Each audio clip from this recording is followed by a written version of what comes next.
અમારા અંકિત ત્રિવેદી નામના એક બહુ સરસ કવિ એન્કર છે, મારા મિત્ર છે. એ હંમેશા એમ કે તમે મોબાઈલ અને પતિ આમાં શું સિમિલારિટી છે? તો કે તમે ધાર્યું હોય ને કે આજે કોઈનો ફોન નહીં આવે, બરાબર ત્યારે રિંગ આવે. તમે એમ વિચાર્યું હોય કે મેસેજ આવવો જોઈએ, ત્યારે મેસેજ ના આવે. તમે ગમે તેટલા ફોન કરો એ ન ઉપાડે, અને તમે જ્યારે એમ વિચાર્યું હોય કે આજે તો હવે ફોન નહીં જ કરે, ત્યારે 3 ફોન કરે. અને સૌથી ઇમ્પોર્ટન્ટ, સૌથી મજાની વાત કે તમને એના બધા ઓપરેશન્સ વાપરતા આવડી જાય ને એટલે તરત કંપની નવું મોડલ લોન્ચ કરે. મજા આ છે. દુનિયા તો બદલાતી જ રહેશે. ગઈકાલે જે આ સ્ટેજ પરથી પોતાની વાત કહેતા હતા એ આવતીકાલે કદાચ ઓડિયન્સમાં હશે, અને ઓડિયન્સમાં એ ન હોય એમ બને. कल और आएंगे नगमों की खिलती कलियां चुनने वाले, मुझसे बेहतर कहने वाले, तुमसे बेहतर सुनने वाले. क्यों कोई मुझको याद करे, मसरूफ ज़माना मेरे लिए क्यों वक्त अपना बर्बाद करे.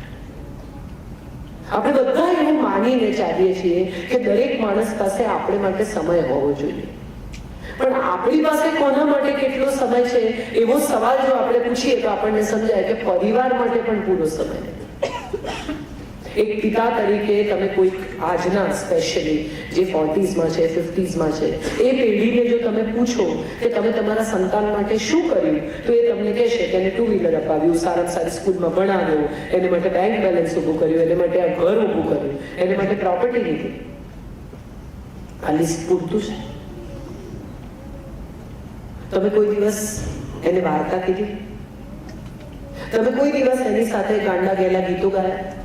તમે કોઈ દિવસ એને વરસાદમાં લઈને ફરવા ગયા અને એને હાથ લંબાવીને વરસાદની અનુભૂતિ કરાવી? તમે એને કોઈ દિવસ એવું કહ્યું કે તારા બધા જૂના કપડાં કાઢી નાખ દીકરા, ચાલ આપણે જઈને ઝૂંપડપટ્ટીમાં આપી આવીએ? તમે કોઈ દિવસ એને એવું કહ્યું કે તારા બધા રમકડા જે તું નથી રમતો અથવા નથી રમતી એ ભેગા કર, ચાલ આપણે એવા છોકરાઓને આપી આવીએ જેની પાસે રમકડા નથી? અમારી પાસે એક બહુ સરસ પ્રસંગ છે. અમારે ત્યાં હું જે સંસ્થા સાથે કામ કરું છું, સંવેદના, એમાં બધા સ્લમના છોકરાઓ ભણવા આવે છે. 12x12માં 6 જણા રહેતા હોય, મા બાપ ભીખ મંગાવતા હોય, અને છતાંય છોકરાઓ સવારે ભણવા આવતા હોય. કોઈ ચાના ગલ્લા પર કામ કરતા હોય, કોઈ હાઉસમેડ હોય. એવા છોકરાઓ અમારે ત્યાં ભણવા આવે. ક્રિસમસ આવી આ ડિસેમ્બરમાં, અને છોકરાઓએ કહ્યું કે અમારે સાન્ટા ક્લોઝ થવું છે. So we said, okay, we'll get you some dresses. એમણે કહ્યું ના, ડ્રેસ નહીં, અમારે ગિફ્ટ આપવી છે. અમારે વળી કોને ગિફ્ટ આપવી છે? તમે તો ગિફ્ટના રિસીવર છો. એમણે કહ્યું ના, જે છોકરાઓ પાસે ઘર પણ નથી, જે ફૂટપાથ પર સૂવે છે, જેમની પાસે ઓઢવાના કપડાં નથી, જેમની પાસે પૂરું ખાવાનું નથી, એને અમારે ગિફ્ટ આપવી છે. તો મેં કીધું ક્યાંથી આપશો? પૈસા તો છે ને. એટલે એક બહુ જ જીનિયસ છોકરો છે અમારે ત્યાં, એ આવ્યો, મયુર, અને એને કહ્યું કે અમે બધા ઘરોમાં જઈશું ને કહીશું તમારે ત્યાં જે કચરો હોય, ભંગાર હોય, પસ્તી હોય, દિવાળીની અમને આપી દો. તમે જે દિવાળીમાં ન કાઢ્યું હોય એવું જે કંઈ તમને એમ લાગે કે આ બધું નકામું છે, આ પસ્તી છે, આ નકામા વાસણ છે, આ નકામો ભંગાર છે, અમને આપી દો. એ વેચીને અમે પૈસા લાવશું. છોકરાઓએ ફરવા માંડ્યું, અને અદ્ભુત લોકો મળ્યા અમને કે જે લોકોએ જૂની વસ્તુઓ તો કાઢી જ આપી, પણ પૂછ્યું કે તમને શું જોઈએ? તો કોઈ કે 25 કેરી બેર આપ્યા, કોઈ કે કઈ બીજી વસ્તુ આપી, કોઈ કે ખજૂરના પેકેટ્સ આપ્યા, કોઈ કે ચોકલેટના બોક્સીસ આપ્યા, અને જથ્થાબંધ વસ્તુઓ આવી. અમે બહુ ખુશ થયા. આ છોકરાઓ પેકિંગ કરવા બેઠા. સાહેબ, મજાની વાત જુઓ કે આ ટેડી છે ને એ આ છોકરાઓ સ્પર્શી પણ ન શકે એવા ટેડી. પણ આમાંના એક પણ બાળકે એમાં જીવ નાખ્યો નથી. એકવાર આમ ટેડી રમાડી જોયું હોય કે એકવાર આમ જોયું હોય, ના, ફટાફટ પેકિંગ કરે. કેમ? તો કે આપણા ક્યાં છે, કોઈને આપી દેવાના છે. અને એ પછી અમે બધું ઉતલારીમાં ભર્યું, અને આખી રાત અમે સૂતેલા બાળકોની બાજુમાં આ રમકડા મૂક્યા. ત્યારે મને સમજાયું કે ખરેખર ત્યાગીને ભોગવવું શું છે તો આપણાથી વધારે એમને ખબર છે. આપણા છોકરાઓને આપણે ગમે તેટલું અપાવીએ ને તો એમને કંઈક તો ખૂટે છે. S6 અપાવીએ તો કે S7, કંઈ કંઈ પણ આપણે એમને અપાવીએ તો એમને એમ જ લાગે છે કે હજી એમની જિંદગીમાં કશું ખૂટે છે અને અસંતોષ એમને આપણા તરફથી વારસામાં મળ્યો છે. આપણે એમને એ આપ્યું છે કે જે ખરેખર એમને જિંદગીમાં સુખી નહીં કરે, એમને દુઃખી કરશે. કેટલા બધા મા બાપને તમે જુઓ, આજે ગઈકાલે જ મને કોઈકે પ્રશ્ન પૂછ્યો કે તમે શું માનો છો કારકિર્દી વિશે, ત્યારે મારે ખરેખર એવું કહેવું છે કે કેટલા બધા મા બાપ છે સ્કેટિંગમાંથી કાઢીને ડ્રોઈંગમાં નાખે, ડ્રોઈંગમાંથી કાઢીને સ્વિમિંગમાં નાખે, સ્વિમિંગમાંથી કાઢીને ફૂટબોલમાં લઈ જાય, ફૂટબોલમાંથી કાઢીને કંઈક બીજું કરાવે. તમે વિચાર કરો કે લતા મંગેશકરને સ્કેટિંગ આવડે છે કે નહીં એવું કોઈએ કોઈ દિવસ પૂછ્યું? સચિન તેંડુલકરનું ડ્રોઈંગ કેવું છે કોઈને ખબર છે? ધીરુભાઈ અંબાણી ટેનિસ રમી શકતા હતા કે નહીં કોઈને ખબર છે? તમારા બાળકને જે શીખવાનું છે, જે આપવાનું છે, જે એને સુખી કરશે, જેની વ્યાખ્યા એ સુખમાં લખી શકશે, એ છે કે એનું કામ ખૂબ ગમે, એ રાત દિવસ મહેનત કરે અને મહેનત લાગે જ નહીં, એ એની પ્રવૃત્તિ હોવી જોઈએ. એક એન્જિનિયરને મારી પીટીને તમે એન્જિનિયરિંગ પાસ કરાવવામાં આ દેશનો એક સારામાં સારો પેઇન્ટર ખોઈ બેસો એવું બને. 12મા ધોરણમાં મારી પીટીને ગમે તેમ કરીને મેડિસિનમાં એડમિશન લેવાનું જ છે એવું કરીને એક ડોક્ટર બનાવવા જતા તમે કોઈ બહુ જ સારો સંગીતકાર, કોઈ બહુ જ સારો કવિ ખોઈ બેસો એવું બને. લગભગ દરેક માણસને એનું ગમતું કામ કરે ને એનો થાક નથી લાગતો. આપણે બધા જ એટલા માટે થાકી જઈએ છીએ કારણ કે આપણી પાસે આપણું ગમતું કામ નથી, આપણી પાસે કામ છે. હમણાં જ મેં રાજુભાઈને કહ્યું, કંઈક વાત નીકળી કે તમે નથી ગયા ટ્રાન્સ મીડિયામાં, એટલે મેં કીધું આમાં એવું છે કે મારી પાસે એક જણે બીજા જણને પૂછ્યું કે મારી પાસે ફેસબુક છે, લિંકડિનનું અકાઉન્ટ છે, વોટ્સએપ છે, મારી પાસે બાકીના પણ બધા ઇન્સ્ટાગ્રામ છે ને ફલાણું છે ને સ્નેપચેટ છે, તારી પાસે શું છે?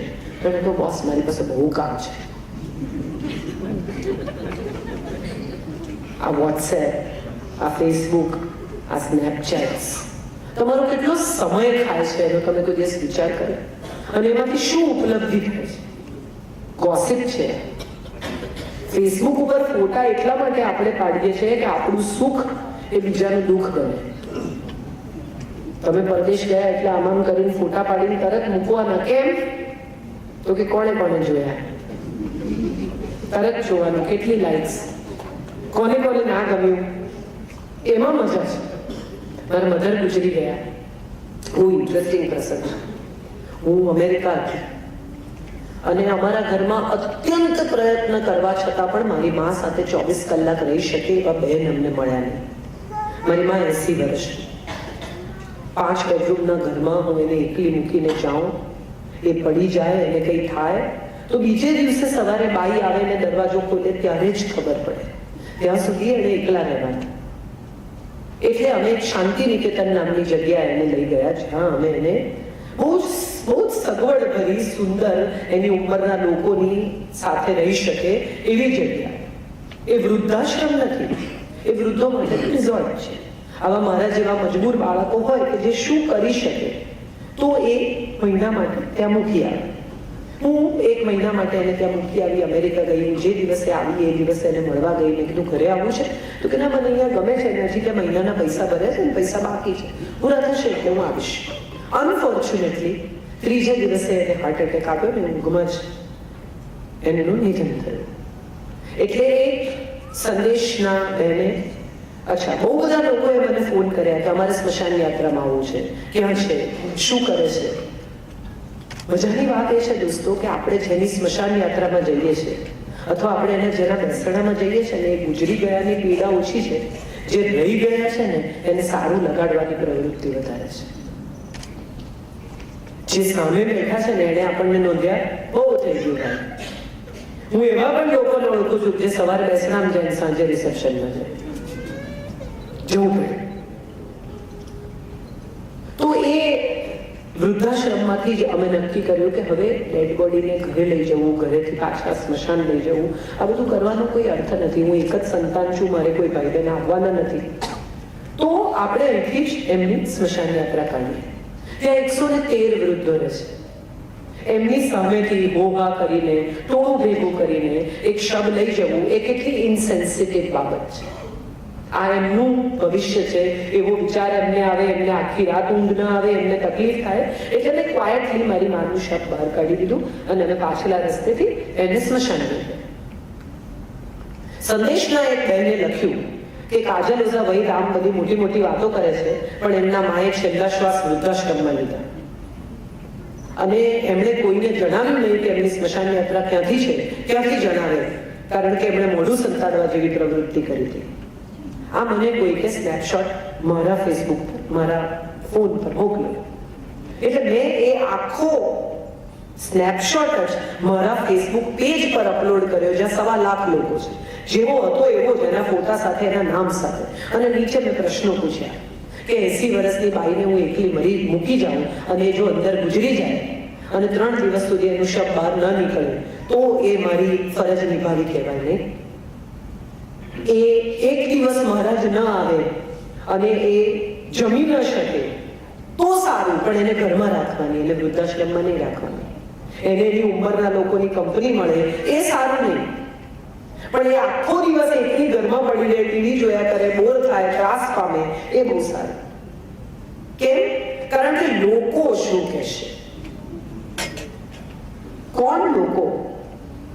આપણું બધું જ સુખ બીજા લોકો પર આધારિત છે. આપણા બધા સર્ટિફિકેટ આપણને બીજા આપે ને એના પર આધારિત છે. અને એનો સૌથી મોટો દાખલો શું છે? બોલો. આપણી ઉત્તમ ક્રોકરી છે ને એ આપણે ત્યારે જ બહાર કાઢીએ છીએ જ્યારે બીજા લોકો આવે. કોઈ દિવસ આપણે સારી ક્રોકરી બહાર કાઢીને, સરસ ડાઇનિંગ ટેબલ સજાવીને, કેન્ડલ લાઇટ લગાવીને, ફૂલો લગાવીને 2 પતિ પત્ની એકલા જ જમ્યા હોય એવો દાખલો યાદ છે? અને બિચારી પત્નીએ સજાયું હોય બધું તો પતિ આવીને પહેલો સવાલ શું પૂછે? કોણ આવવાનું છે? જે આવવાનું છે આવી ગયું, તમે જ છો. હે, આવું રિએક્શન. આ બધું કરવાની શી જરૂર હતી? નાના નાના સુખો આપણે મિસ કરતા જઈએ છીએ.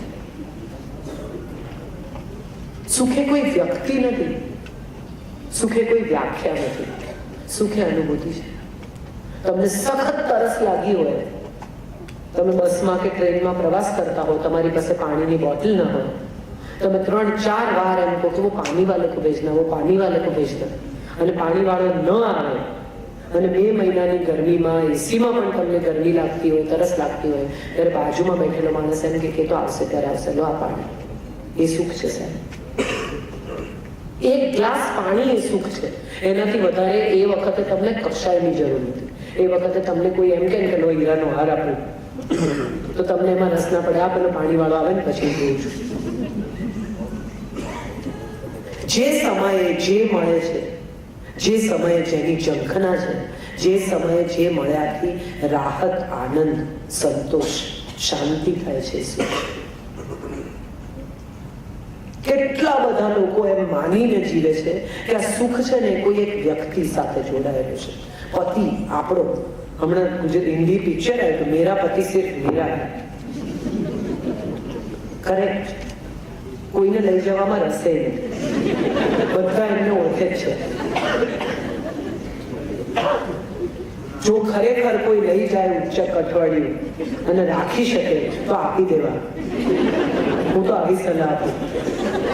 કેટલી બધી પત્નીઓ ફોન ડીકોડ કરે, બધું વાંચવાનો ટ્રાય કરે, અંદર શું છે, SMS માં શું છે, વોટ્સએપમાં કોની જોડે ચેટ કરે છે. મારે બધાને એક સવાલ પૂછવો છે, ખરેખર પૂરા દિલથી તમામ પત્નીઓએ હૃદય પર હાથ મૂકીને એનો જવાબ આપવાનો કે SMS માંથી, ચેટમાંથી, એ ફોનમાંથી એવી કોઈ વિગત નીકળશે તો તમને સુખ મળશે? તો શું કામ ખોદી ખોદીને દુઃખ કાઢો છો? જે જેમ ચાલે છે એમ ચાલવા દો. બાથરૂમમાં નાવા જાય તો બર્થડે લગાવે ને, છોકરાઓની બર્થડે લગાવે ને, પોતાની એનિવર્સરી લગાવે ને, બધી રીતે કોડ ખોલવાનો પ્રયત્ન કરે. કોડ ખોલીને શું કાઢવાનું? તો કે દુઃખ જ દુઃખ. જે વસ્તુ કબાટમાં બંધ છે, શાંત છે, નિરાંતે બેઠેલો છાબડીમાં નાગ છે એને ઠક ઠક ઠક કરીને જગાડો અને પછી કે ડંખ્યો, પણ ડંખે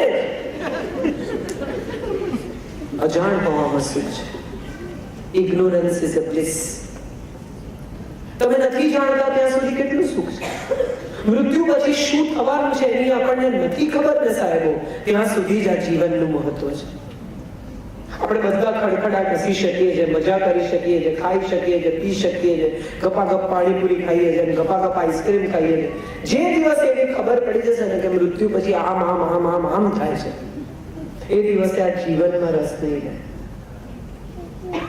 જે નથી જાણ્યું ને એની મજા છે. જે નથી જાણ્યું એ રહસ્ય સુધી પહોંચવાના પ્રવાસની મજા છે. અને આનો સૌથી મોટો દાખલો શું છે? મને કહો. આનો સૌથી મોટો દાખલો એ છે કે બે જણા જોડે ફરતા હોય, કોલેજમાં ભણતા હોય, ક્લાસમાં બેઠા હોય, પણ આઈ લવ યુ કહેવાય નહીં ને ત્યાં સુધીની જે થ્રિલ છે ને સાહેબ, કહેશે કે નહીં કે, ક્યારે કહેશે, કેવી રીતે કહેશે, કયું એટલે પતી ગયું, ફૂગો ફૂટી ગયો, વાત પૂરી થઈ ગઈ. આમ કહેવાના હતા, કહી દીધું ને, લવ યુ ને, વેરી ચાલો પત્યું, એક કામ પત્યું. એ નથી કહેવાયું ત્યાં સુધીના રહસ્યની મજા છે. એ નથી ખુલ્યું ફૂલ ત્યાં સુધી એમાંથી કયા રંગો નીકળશે એની મજા છે. કેટલા બધા લોકોને મેં એવા જોયા છે. તમે વિચારો કે તમારા હાથમાં એક ગુલાબનું ફૂલ છે ને તમે કોઈને આપો છો, તો એ ગુલાબના ફૂલની સાથે તમે સુગંધનું સેપરેટ પેકેટ આપશો કે આ ગુલાબ ને એની સુગંધ? એ તો ભેગી જ છે. ગુલાબ અને સુગંધ એકબીજાની સાથે જ જાય છે. એવી જ રીતે ગુલાબ અને કાંટો પણ એકબીજાની સાથે જ જાય છે. આ પેકેટ છે, સુગંધ, ગુલાબ અને કાંટો, અને એકબીજાથી છૂટા પાડી શકાતા નથી. કાંટા તમે કાઢી નાખો છો પણ આવે છે તો જોડે છે. એ મેનમેડ છે, ગોડમેડ નથી. ગોડે તો આ જ ડિઝાઇન બનાવી કે ફૂલની સાથે ન દેખાય એવી સુગંધ અને ચૂપે એવા કાંટા. આ આખી ડિઝાઇન છે. આ આપણે સ્વીકારવાની છે. જિંદગી આ જ છે. વાગે એવા કાંટા, ન દેખાય એવી સુગંધ.